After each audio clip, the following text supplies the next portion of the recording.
Welcome to Arts in the City. I'm Magali Laguerre-Wilkinson from the New York Historical Society, where there are two wonderful exhibits on none other than the greatest, Muhammad Ali. Mike Gilliam reports. I just remember that first day looking in my camera, which was a Rolly, and you look in and you can actually see what you're taking. And I see him looking at me, and then I look away from the camera and I look straight at him and he's still looking at me. And what was developing was a chemistry between us that would actually last 50 years. George Kalinsky has been the official photographer at Madison Square Garden for 50 years and has taken thousands of photos of Ali. Some of the best are now on display at the New York Historical Society. One of them was taken on the day before the first Ali-Frazier fight and led to quite a surprise that unfolded right before George's eyes. Joe starts jabbing a little bit, and Ali starts jabbing a little bit. And the next thing I know is Joe hits Ali with a left hook to the stomach, and Ali goes down. And I'm alone with these guys, and everybody wants to see this fight, but I have my own fight going on. So Ali is on the ground, and he puts his hand up, and he says to Joe, he said, "You can really punch." And Joe says to Ali, he said, "Clay, that's the way it's going to be the night of the fight. You're going down." He says Ali got up with a smirk on his face and said he would remember the moment for the rest of his life. The picture ended up being published in newspapers around the world. Kalinsky remembers the first day he came upon a young Cassius Clay at the 5th Street Gym in Miami.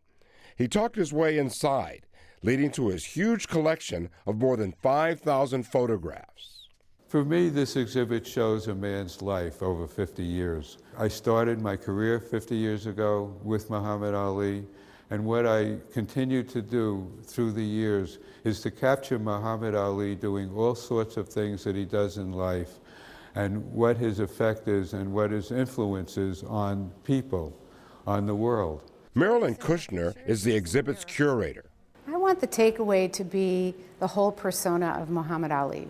I want them to see that he was a great fighter, that he won amazing fights, but that he also did amazing work outside of the ring. Kalinsky says Muhammad Ali is the one person in this world who was loved by everyone. That love and respect on full display when Ali was named Sportsman of the Century, and all of the greats wanted to be in a picture with the champ. Jimmy Brown, Jabbar, Bill Russell. These were some of the great athletes that ever lived, and their hero, all of them, was Muhammad Ali. But George Kalinsky's photographs are just part of what's on display here at the Historical Society. In another area, Leroy Neiman has a display of many of his drawings and paintings of the champ. Yeah, it's a lot of watercolors and drawings, sketches. A lot of them were started ringside and finished in the studio. So if you can imagine an artist carrying around a big sketchbook and a pen and some watercolors and at the side of, say, a weigh-in or a boxing match and what that's like. And Leroy Neiman also made little notes in some of his sketchbooks so you can really get a sense of the action and what's going on. Look closely because there's a lot of detail. You can see in some of them that Leroy Neiman has identified sort of who's in the ring or made notes. And I think you can also see a range of styles as you're going through. So just to take note of sort of how it changes as we go from sort of the early Sonny Liston match to sort of the later, say, the Thrilla in Manila in 1975. Muhammad Ali was a showman, he was an entertainer, he was a salesman. Matter of fact, he used to say, "If I sell tickets at the end of the day, then I've done my job." But he was also a great fighter. He was everything.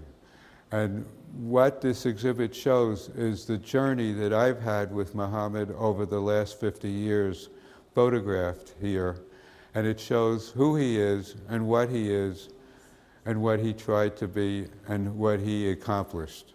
There's still time to visit the two Ali exhibits. They run until March 26th at the New York Historical Society on the Upper West Side. Mike Gilliam for Arts in the City. If you're fascinated with all things royal, then you're probably a fan of the PBS series Victoria. It tells the story of a young Queen Victoria who suddenly inherits the throne in 1837 as a teenager. Anne Riddell recently sat down with Daisy Goodwin, the author of the book, and also the screenwriter and executive producer of the series. In the dark messenger from Windsor is here. From a sheltered teenager to the Queen of Great Britain and Ireland overnight. The new PBS series, Victoria, is filled with romance and intrigue, perhaps not the impression many people have of the Queen based on later years. Author, producer, and series creator Daisy Goodwin explains how she was first captivated by Victoria as a student when she read the Queen's diaries. I start reading this entry, and it's about, she's just got engaged to Albert, and they've been out for a ride in the rain, and they've come back and they're soaking wet, and he's lent her his cloak, and she looks at him and she writes, "Oh, my Albert, he's an angel, and he's wearing these white cashmere breeches with nothing underneath." And I just looked at that and I let out this sort of shriek of laughter, and everybody in the library looked round, and I thought, my goodness, because that wasn't the Victoria I was expecting. You know, this wasn't this kind of boot-faced old bag. This was this kind of young, kind of sassy teenager who's, you know, in love. Goodwin explains the Queen had an extremely secluded childhood, closely guarded by her mother and her mother's advisor, Sir John Conroy. And yet, she burst onto the throne with great independence at just 18 years old. What's so fascinating is even though she's been kept basically in prison, you know, she has to sleep in her mother's room, she's not allowed to walk down the stairs without holding somebody's hand. And the first thing she does is to say, "I'm moving out of your bedroom, Mum. I'm going to have a room of my own." And then she says, "And I don't want to be called any of these things you want me to be called. I'm choosing my own name, and my name is Victoria." And that was extraordinary because, you know, Victoria was not a name that existed in English at the time. It was a kind of completely made-up name. It's like calling yourself Beyonce. You don't think I'm too short to be dignified? To me, ma'am, we're every inch a queen. A tiny woman with fierce determination, Victoria was said to be no more than 5 feet tall. She was minute. I mean, she was minute even by 19th century standards. So I think she was 4'11". So that's very small. Can you imagine what that's like if you're an 18-year-old in the 19th century, surrounded by this kind of forest of tall men, tall grey men with beards, you know, and you're having to look up all the time, and you have to kind of, you know, say, "Back off, guys, I'm in charge." That must have been extraordinary. Everybody thought they could manipulate this tiny little girl. They thought she was going to be like a doll and they could push her around. And then, it's, you know, suddenly she's the mouse that roars. You know, she is this kind of creature who comes in and she's full of character and personality, and she's going to do things her way. And I think people were just astonished by that. Some of Goodwin's inspiration for Victoria comes from her own family. I have help because I have a teenage daughter who's like Victoria. She's 5 foot nothing and very, very spirited. And, you know, sometimes I'd be having a row with her and I'm thinking, whoa, just imagine if, you know, you woke up tomorrow morning and you were the boss of me. Whoa. Another theme in both Goodwin's book and the series, the relationship between young Queen Victoria and the much older Prime Minister, Lord Melbourne. In my view, as somebody who's read the diaries very carefully and who knows a lot about the period, there was definitely an unspoken attraction between the two of them. And it may have been spoken. He's the first man to take her seriously as a woman. And that's a very, very intoxicating thing. And he cares deeply for her. He absolutely does. And I am convinced that Melbourne is Victoria's first love. For the purposes of the show, I've heightened it a bit and I've put in conversations which I don't know whether they had or not, but I am convinced that it's absolutely faithful to their real, you know, feelings for each other. So what is it like for Goodwin to see her words come to life? It is possibly the greatest thrill you will ever have as a writer, is to hear your words spoken by wonderful actors. I mean, it doesn't get any better than that. You know, the first read-through I went to, I was in tears. It was so exciting. Anne Riddell for Arts in the City. It's fashion with a definite twist. Beth Kovetz meets an Olympic bronze medalist turned designer. Ibtihaj Muhammad, U.S. bronze medalist in fencing, has launched a new clothing line called Luella, featuring fashionable, modest clothing. We caught up with her in her hometown of Maplewood at the New Jersey Fencing Alliance. I founded Luella in 2014, essentially out of necessity. When I think of myself growing up, I've always, looked for modest, fashionable clothing at an affordable price, and it's relatively hard to find here in the States. We wanted to fill that void here in the U.S. market and bring all of those things, modest clothing, fashionable clothing, affordable clothing, to the U.S. market via online business. And Mohammed's search for modern American fashion has created a successful business that doubled in size in its first 2 years. Luella is for everyone, anyone who's looking to, find a modest piece of clothing, to, be fashionable, for it to be affordable. We want our items to be an extension of how women feel. We want them to feel beautiful, we want them to be comfortable, and we want them to be confident in what they're wearing. The fabrics in your designs are stunning. Do you start with the fabrics and work back to the patterns? My sisters and I spend hours and hours and hours with our fabric distributors, just looking for fabrics that we like, fabrics that we feel like are on trend for that season. A lot of it is maybe going like door to door to these small mom and pop fabric stores and finding something that may be, like a diamond in the rough that we weren't able to find previously and that may speak to us. Where does the name Luella come from? In starting this modest clothing line, my grandmother's name just kind of popped into my head. I think it was a great way to, honor her, and I can speak about my grandmother every day in a positive way. Luella's clothes are made in the U.S. and is a family effort, with one brother in Los Angeles managing production. My sisters and I handle the distribution here on the East Coast and doing the photo shoots and I think all the fun things. In today's world, how do you fit modesty into fashion? The fashion industry is definitely in a modest swing, and here at Luella we want to appeal to a broad spectrum of buyers, whether that be Muslim or non-Muslim. We want to be that one-stop shop where people can come and purchase modest clothing.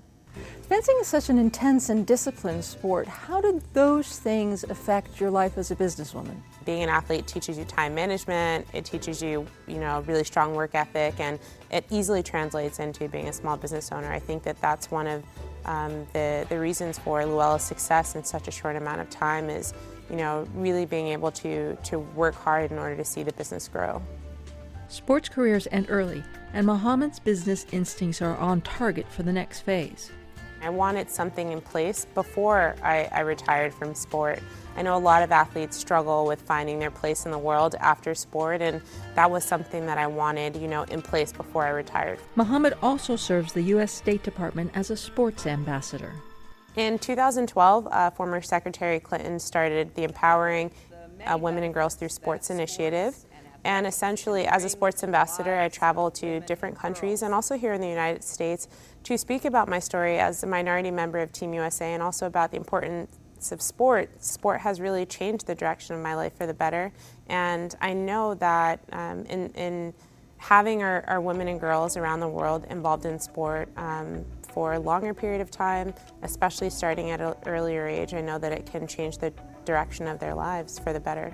I know that having this really strong foundation in sport has also translated into my desire to bring modest fashion to the world. What I think is interesting about this movement within the Muslim community, especially among young millennials, is this really fashion-forward kind of owning who you are and wanting to express yourself in what you wear. It's really an honor to fill that void that I feel like we have, especially in the United States, for modest fashion and be able to bring that to women who I feel like, have the desire to dress modestly and also want to be fashionable. This has been Beth Kovetz for Arts in the City.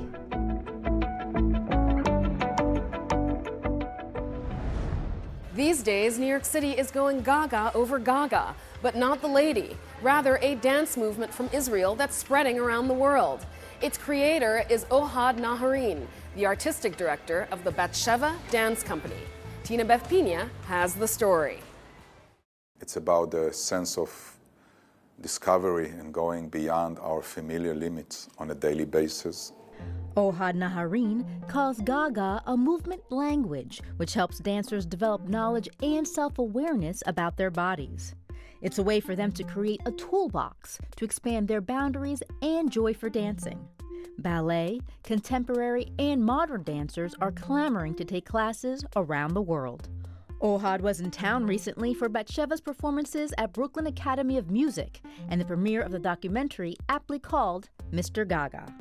The idea that with Gaga you develop the listening to the scope of sensations, the discipline And the technique comes from being generous to your body, that it's about small gestures, that it's opposite and macho force. It's about longevity, about listening to gravity, to the flow of information, to the sensations in your skin. That availability can help you to be explosive, because it's connected also to the act of living, not just the act of dancing. You know, when you're aware of blockages in your body, or when you're aware of habits and you get rid of bad habits and you acquire new ones, it's just like getting rid of bad old ideas and getting new good ideas. Ohad Naharin has been at one with dance since his early years living on a kibbutz in Israel in the 1950s. Later, he moved to New York to develop his craft. The idea for Gaga came to Ohad as a young choreographer. I was without a toolbox. I was very handicapped in terms of how I was communicating with the dancers, people I work with. It's about being able to help them to better their interpretation of the work. It's about the sense of discovery and going beyond our familiar limits on a daily basis. It's not about long-term planning. It's the knowing that creating the quality of the moment is the best investment in the future. But for this, you need a language. From this language, Ohad has turned Batsheva into a world-renowned dance company where he's been its artistic director since 1990. His choreography is performed by top companies around the world. But he feels passionately that Gaga is for everyone, not just professional dancers, and so he created Gaga People classes. I learned the most, actually, when I started working with non-dancers. Because when you speak about places of atrophy, flow of energy, the use of gravity, availability, delicacy, all those things, it's about us, people, and how we live and how we take care of our body and our soul.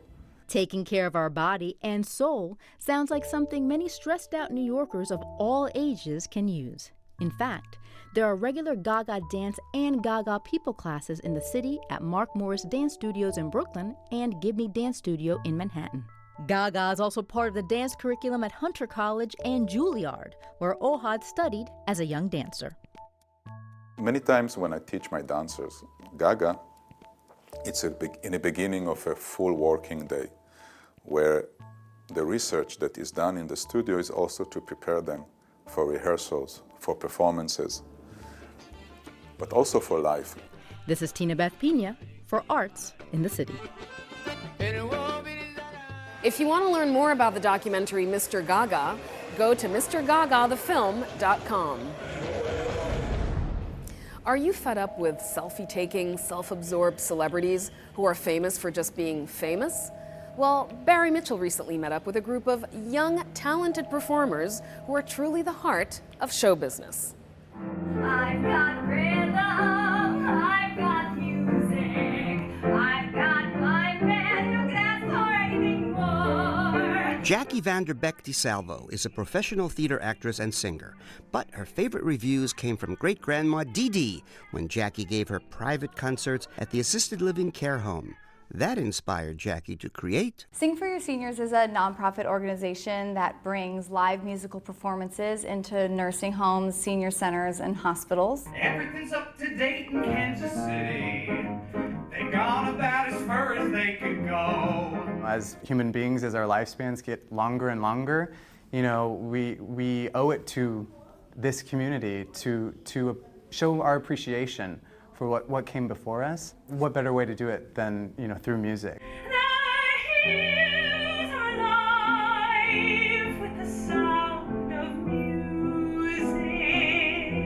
I grew up in a classical family, actually. My grandfather was a symphony conductor, and my grandmother played piano, and so I grew up with an early appreciation for classical music, but I love musical theater. At all of our centers, I call us repeat offenders. We're not just, we come in, we sing, bye, you're never gonna see us again. We like to build relationships where we go. Can't Sing Without a Piano. We have the Piano Placement Project, where we bring refurbished pianos into senior centers and hospitals that don't have pianos, or if their pianos are done, we would like to replace them. One piano recipient is the Sage Senior Center, the site of today's show. Sage is celebrating its 5th anniversary in this Chelsea location. Steve Wilkinson is manager. The first LGBT senior center here in New York City. We're part of a national organization that provides service and advocacy for gay elders. A senior center is important because it gives them a sense of community. They often don't have family. They don't have close supports. They may not be out in their neighborhood or in their building where they live. They can become isolated, so they can come here. All of our senior centers and hospitals that we serve are very, very different. For example, at Sage, we have a lot of Broadway lovers. With one look, I'll be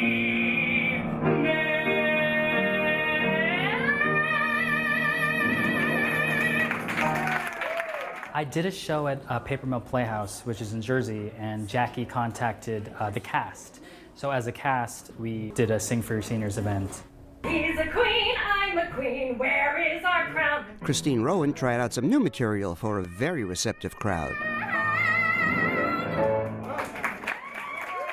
I will be choreographing Guys and Dolls at Utah Shakespeare Festival this summer.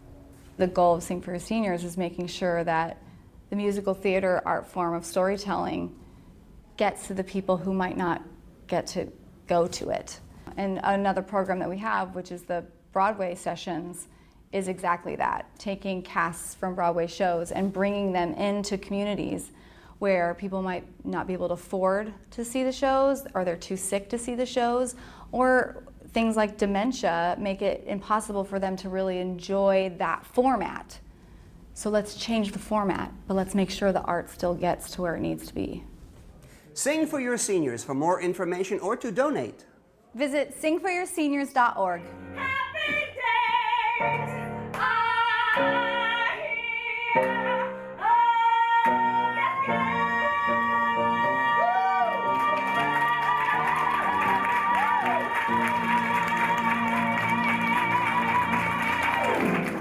Barry Mitchell, Arts in the City.